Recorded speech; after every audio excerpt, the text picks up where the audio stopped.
Hello, welcome all of you. So, I hope you are healthy and taking care of your family as well. So, welcome back. My name is Prachi Soni, and I'm from Gandhi Senior Secondary Public School, Shikohabad, and I'm here to teach Geography, Class 11th, NCRT, Fundamentals of Physical Geography, Chapter 1, that is Geography as a Discipline. We have already had a part 1 of this class yesterday. So, if you are joining today, I would recommend you to please watch the earlier video and then go through this one. So, I can understand that this chapter is a little theoretical and somewhat complicated, but I assure you that the upcoming chapters are very interesting and indulging. Just bear with me for 2 or 3 days more. And once we are done with this chapter, I promise that there would be more engagement from my side and you would feel more happy with the subject. So, about geography. So, we were talking about the different concepts of geography. What is geography? How is geography studied? Why is geography studied? Who coined the term geography? Everything. So, today we will be studying about geography as an integrating discipline. Yesterday, there was a term called disciplinary. Disciplinary means that geography is a subject which is attached to a lot of other disciplines. A lot of disciplines का मतलब क्या होता है? Subjects. So it is attached to a lot of different subjects and it is an integrated discipline. Integrating discipline मतलब हर subject के बारे में, अब हर subject को अपने अंदर ले लेता है and her subject, every subject has a component of geography in it. तो ज्योग्राफी एक ऐसा डिसिप्लिन है जो सिंथेसिस की बात करता है. सिंथेसिस का मतलब हो गया दो चीज़ों के बीच के रिलेशनशिप की बात करता है, प्रोसेस की बात करता है.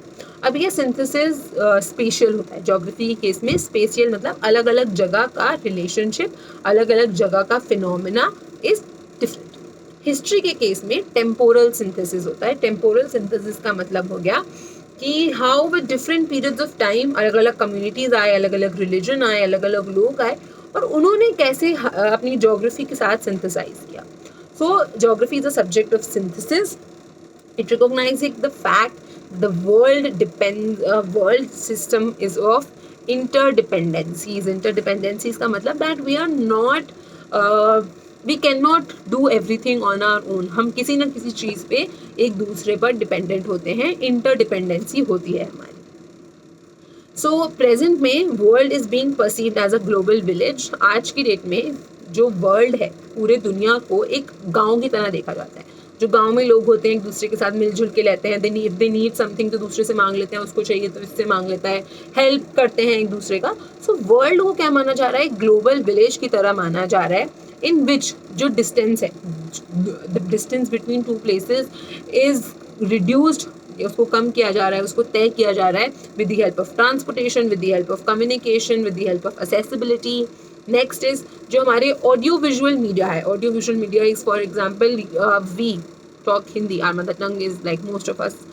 We talk in Hindi, but then if we are connecting with people from different countries, they talk in English. Some talk in Mandarin. Some talk in French.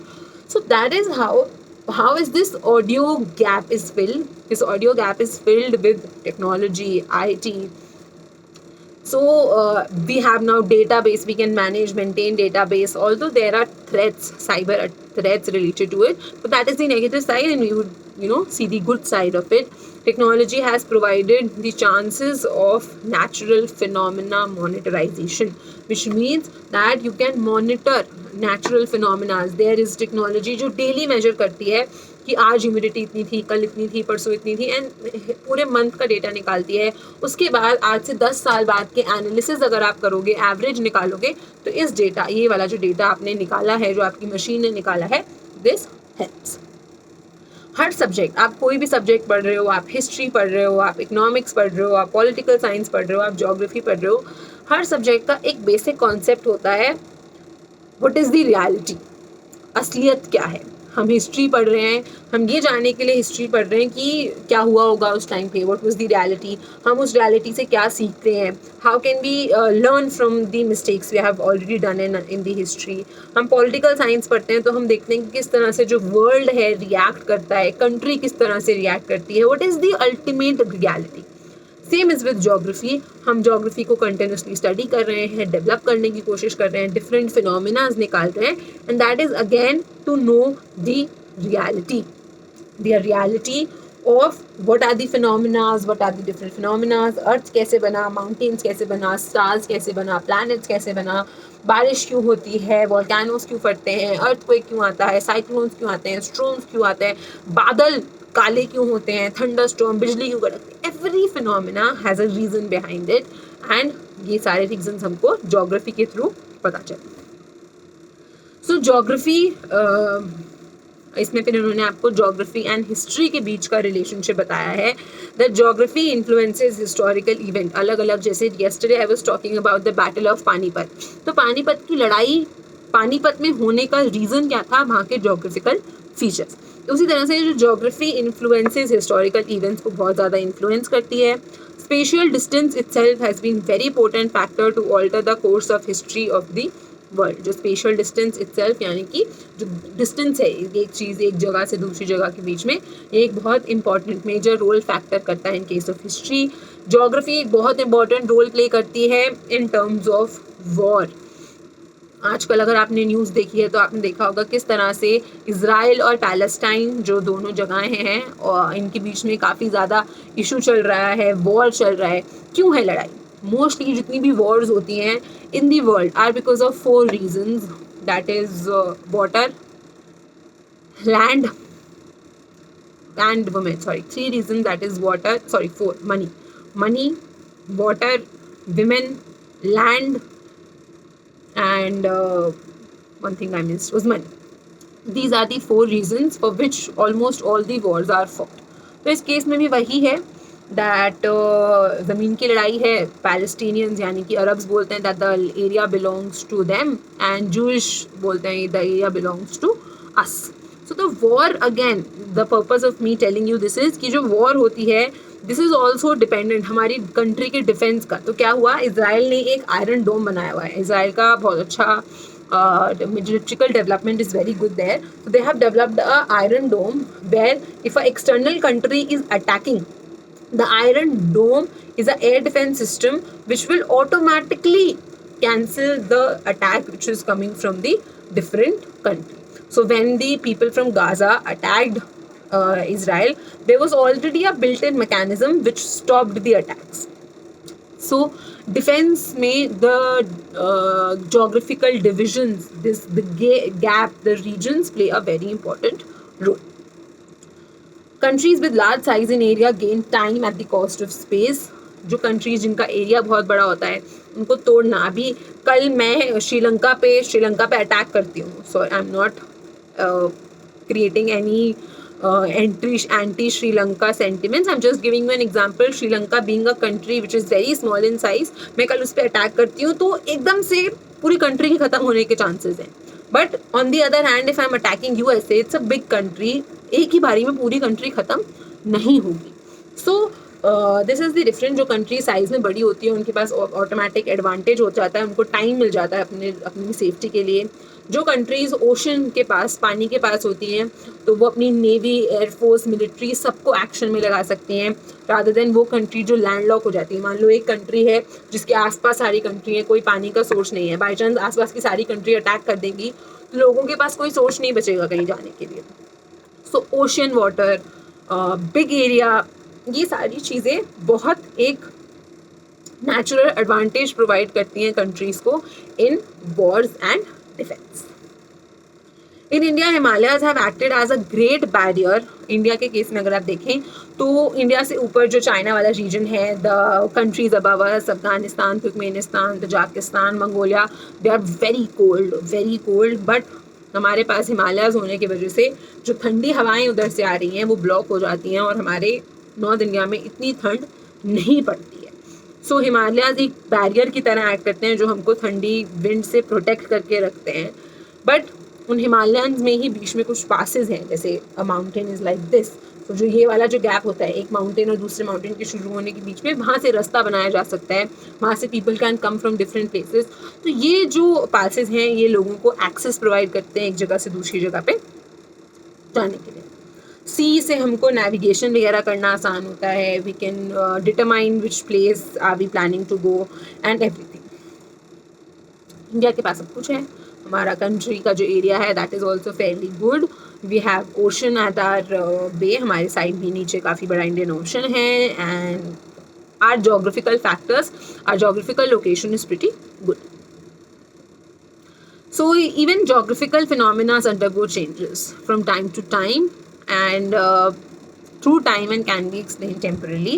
इसका मतलब क्या हो गया, जो geographical phenomena हैं वो भी continuously change होते रहते हैं, और ये चेंजेस हैं किस में दिखेंगे आपको, लैंडफॉर्म में दिखेंगे।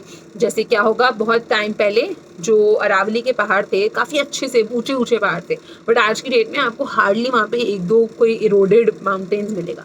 This is because of time, धीरे धीरे कर लैंडफॉर्म में चेंज आता है, क्लाइमेट में चेंज आता है। आपको आपकी दादी मम्मी पापा हमेशा अक्सर बोलते हुए मिलेंगे कि हमारे टाइम पे तो इतनी गर्मी नहीं होती थी, हमारे टाइम में इतनी सर्दी नहीं होती थी।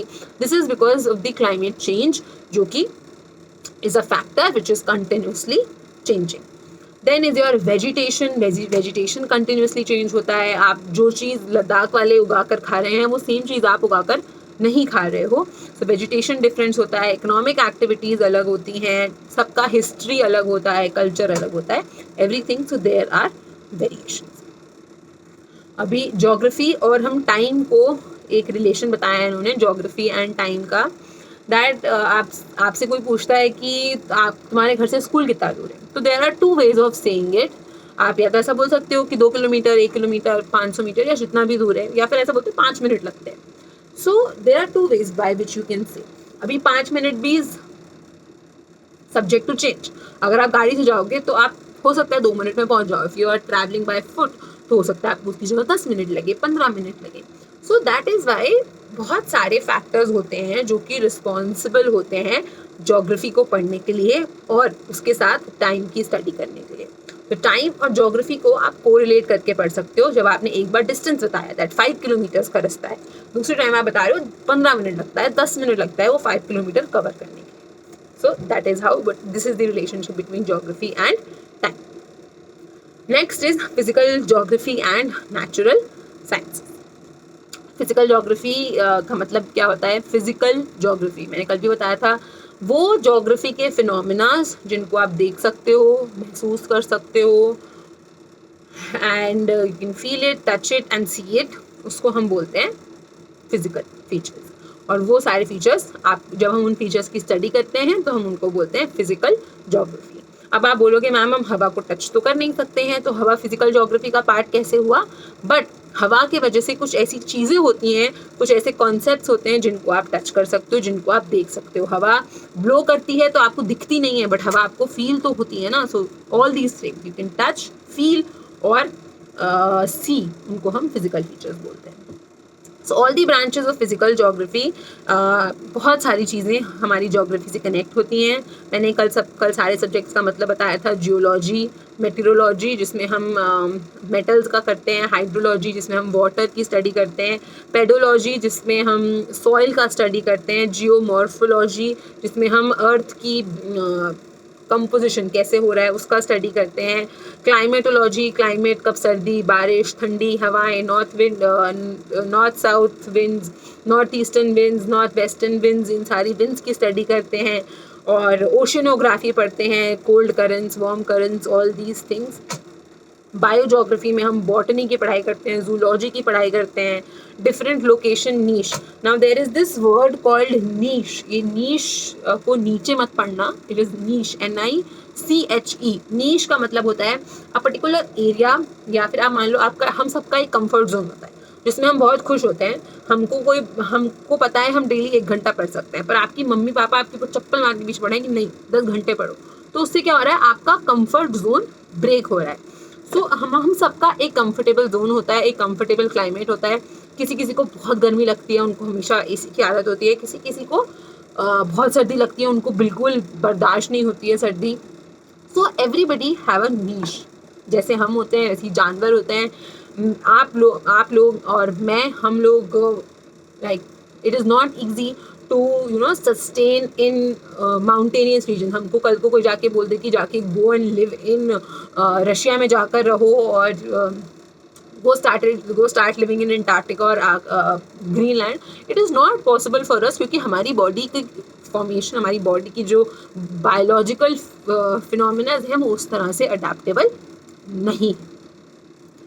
सो जोग्राफर, अगर आप एक जोग्राफर जो होता है उसको मैथ्स और आर्ट्स की इंफॉर्मेशन अच्छे से होना बहुत ज़रूरी है, बिकॉज मैथ्स के थ्रू हम लोकेशंस को अच्छे से मैप बनाने के लिए हम मैथ्स की इम्पोर्टेंस है, क्योंकि जोग्राफी की स्टडी मैप से होती है। जोग्राफी का एक बहुत मेजर कंपोनेंट है आपके construction of maps, and therefore maps is very important. हमें उससे लोकेशन पता चलती है, लॉन्गिट्यूड्स पता चलते हैं, लैटिट्यूड्स पता चलते हैं। नाउ लॉन्गिट्यूड्स क्या होते हैं, लैटिट्यूड्स क्या होते हैं, ये आपको ऑलरेडी पता होना चाहिए, but in case you don't know तो I would be explaining it in upcoming classes. But for now जो आपके मैप में आपको वर्टिकल लाइंस दिखती हैं उनको हम लॉन्गिट्यूड्स बोलते हैं, और जो हॉरिजॉन्टल लाइंस होती हैं उनको हम लैटिट्यूड्स बोलते हैं। सो लैटिट्यूड एंड लॉन्गिट्यूड। उसके बाद जो अर्थ की शेप होती है, इट्स अ जियोइड शेप। आपसे अगली बार कोई पूछे कि अर्थ की शेप क्या है, तो आप में से कोई भी स्फेयर नहीं बोलेगा, सर्कल नहीं बोलेगा, it's geoid.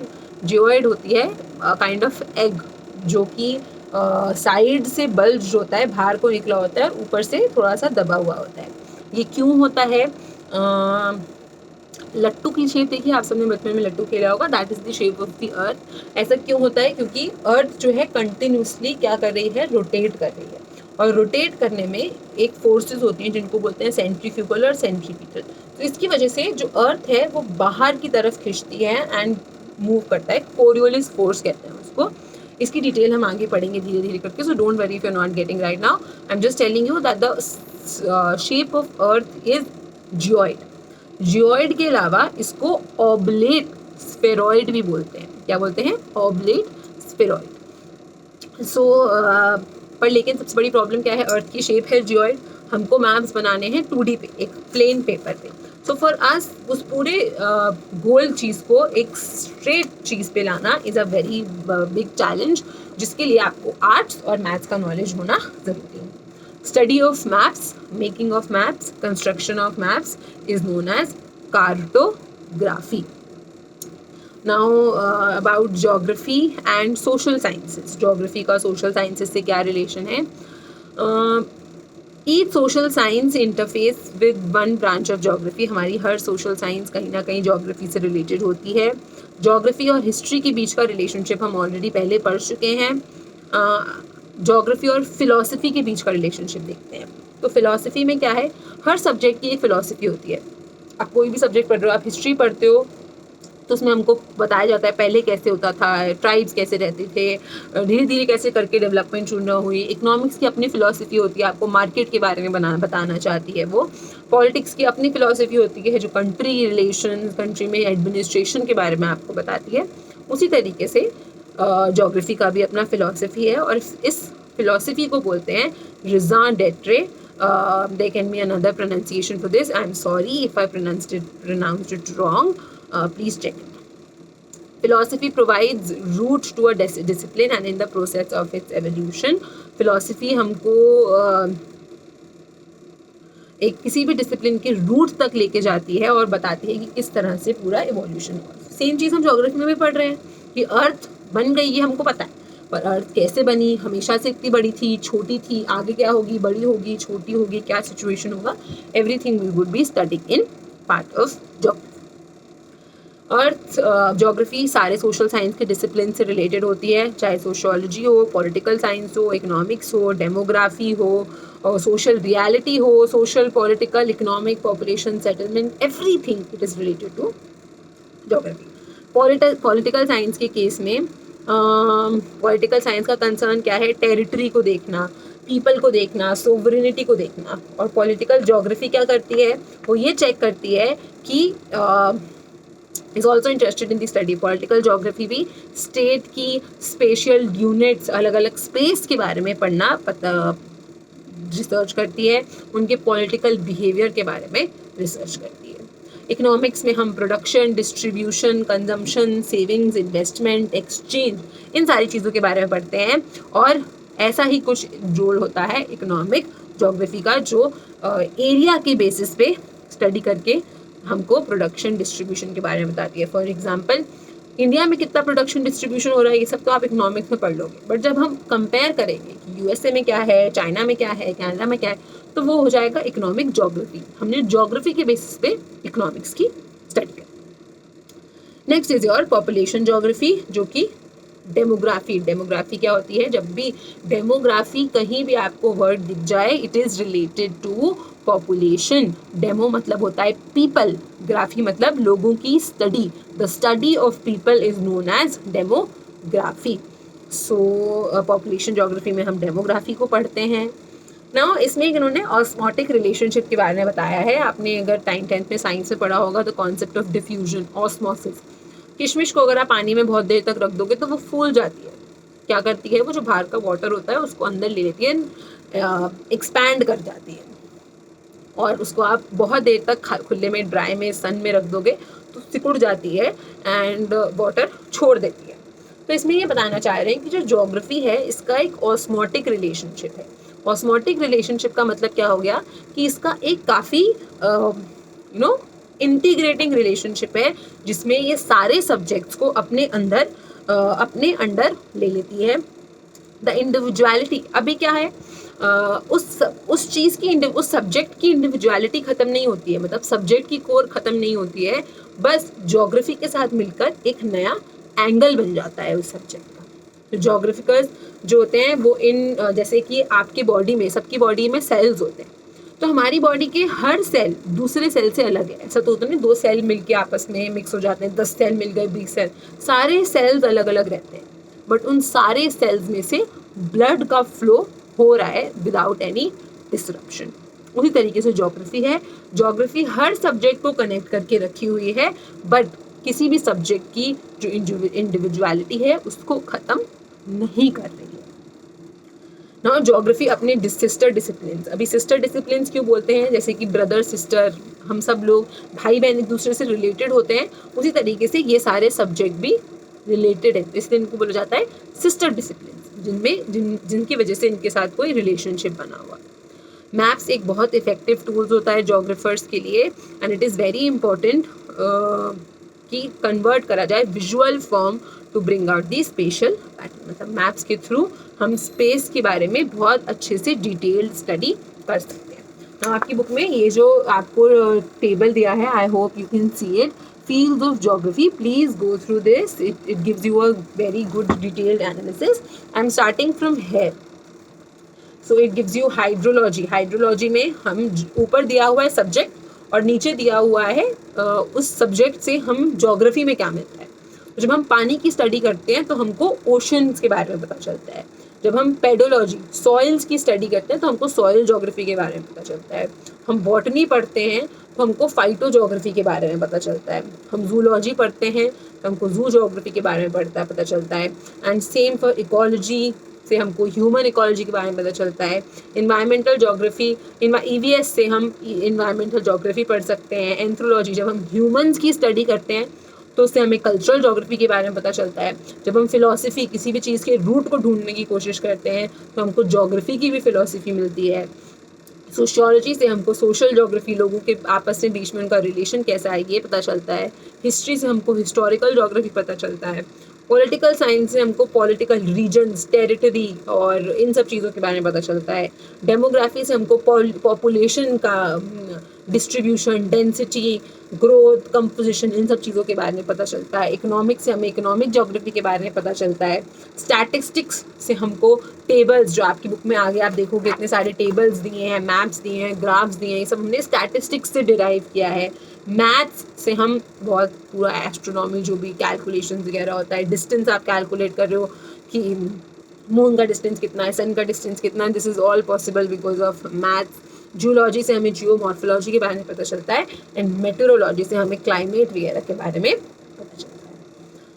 So that's it, tomorrow we will start with branches, and I hope अभी तक आपने जितना भी पढ़ा आपको क्लियरली समझ में आया। I am still telling you that this particular chapter number 1 थोड़ा सा थ्योरेटिकल है। इसके बाद के जितने भी चैप्टर्स होंगे, चाहे वो फिजिकल ज्योग्राफी के हों, चाहे वो इंडियन ज्योग्राफी के हों, they are very interesting and you would love them. In case आपको कोई भी डाउट होता है इस चैप्टर में, आप प्लीज़ मुझे मैसेज कर कमेंट कर पूछ सकते हैं। एंड मैंने इस क्वेश्चन के बाद 2 क्वेश्चन डालूंगी, प्लीज़ उनको आंसर करिएगा। Thank you.